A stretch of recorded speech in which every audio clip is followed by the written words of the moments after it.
प्रभु श्री राम के परम भक्त हनुमान जी कभी किसी से नहीं हारे।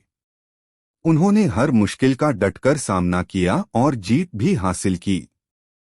हनुमान जी ने प्रभु श्री राम के लिए अपनी जान तक न्यौछावर कर दी। उन्होंने कई युद्ध किए तथा उन भीषण युद्धों में जीत भी प्राप्त की। हनुमान जी अपने भक्तों की भी हर प्रकार के संकट से रक्षा करते हैं। तभी तो उन्हें संकटमोचक के नाम से भी बुलाया जाता है। वाल्मीकि रामायण में प्रभु श्री राम और हनुमान जी के संबंध और उनके कार्यों का बड़ी ही खूबसूरती से वर्णन किया गया है। रामायण में बताया गया है कि कैसे हनुमान जी ने अपने प्रभु की हर संभव सेवा की तथा सभी कार्य भी पूर्ण किए। हनुमान जी के पराक्रम की गाथा आप सभी के मुख से सुन ही सकते हैं। सभी कहते हैं कि वे कभी हारे नहीं। उन्होंने हर परिस्थिति को एक सकारात्मक दृष्टिकोण से संभाला। उनकी वीरता का आकलन आप इस बात से कर सकते हैं कि उन्होंने महाभारत के वीर योद्धा अर्जुन और भीम, न्याय देवता शनिदेव तथा बाली तक को पराजित किया है। परंतु क्या आपको मालूम है हनुमान जी भी किसी से हारे थे?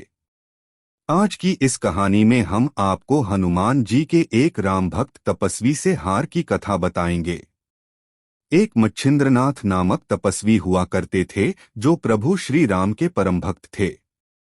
मच्छिंद्रनाथ तपस्वी जब रामेश्वरम में पधारे तो वे रामेश्वर सेतु को देखकर भाव विभोर हो उठे। इसके बाद उन्होंने प्रभु श्री राम की भक्ति का निश्चय किया और भक्ति में लीन होते हुए वे समुद्र में स्नान करने लगे। वानर भेष में वहां घूम रहे हनुमान जी ने जैसे ही तपस्वी को देखा वे उनकी परीक्षा लेने के लिए आगे बढ़े। हनुमान जी ने योगी मच्छिंद्रनाथ की परीक्षा लेना शुरू किया। उस स्थान पर जहां तपस्वी भक्ति में लीन था अचानक तेज वर्षा होने लगी। फिर वानर भेष में घूम रहे हनुमान जी वहां मौजूद पहाड़ पर वार कर एक गुफा बनाने लगे। हनुमान जी का गुफा बनाने के उद्देश्य था तपस्वी का ध्यान अपनी ओर आकर्षित करना और भक्ति में अड़चन डालना। जैसा हनुमान जी ने चाहा था वैसा ही हुआ और तपस्वी का ध्यान हनुमान जी पर पड़ा। तपस्वी मच्छिंद्रनाथ ने कहा कि हे वानर, तुम मूर्खता कर रहे हो। जब हमें प्यास लगती है उसी वक्त थोड़ी न हम कुआं खोदना शुरू करते हैं। तुम्हें पहले ही अपने रहने के लिए कोई प्रबंध करना चाहिए था। मच्छिंद्रनाथ की बात सुनकर हनुमान जी बोले कि वैसे तो इस बात से सभी परिचित हैं कि प्रभु श्री राम और हनुमान से बड़ा योद्धा कोई नहीं, पर कुछ समय तक मैंने उनकी सेवा की थी जिससे प्रसन्न होकर उन्होंने मुझे अपनी शक्ति का 1% मुझे दे दिया है।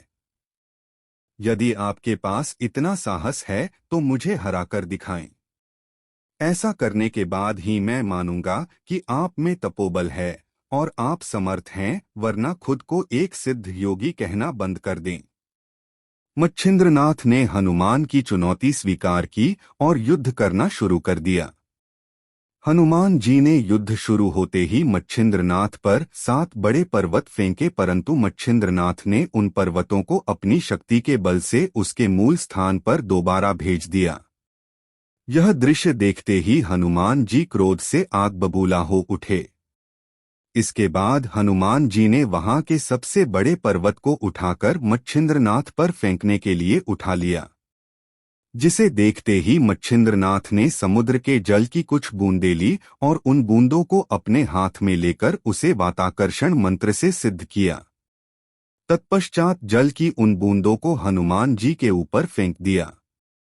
वे सिद्ध की गई बूंदें जैसे ही हनुमान के शरीर पर पड़ी उनका शरीर स्थिर अवस्था में चला गया। हनुमान जी के शरीर न कोई भी हलचल करनी बंद कर दी। कुछ क्षणों के लिए हनुमान जी की शक्ति भी जाती रही। अपने पुत्र को कष्ट में देखकर वहां वायुदेव प्रकट हुए और मच्छिंद्रनाथ से हनुमान जी को कष्ट मुक्त करने की प्रार्थना की। उनकी प्रार्थना सुन हनुमान जी को उन्होंने मुक्त कर दिया। इसके बाद हनुमान जी ने तपस्वी से कहा कि हे मच्छिंद्रनाथ, आप स्वयं भगवान विष्णु के अवतार हैं। मुझसे भूल हुई कि मैंने आपको युद्ध के लिए ललकारा। कृपया मुझे मेरी इस भूल के लिए क्षमा करें। यह सुन मच्छिंद्रनाथ ने उन्हें माफ कर दिया। दोस्तों, अगर आपको हमारी ये कहानी पसंद आई हो तो प्लीज़ लाइक, शेयर, सब्सक्राइब करना मत भूलना।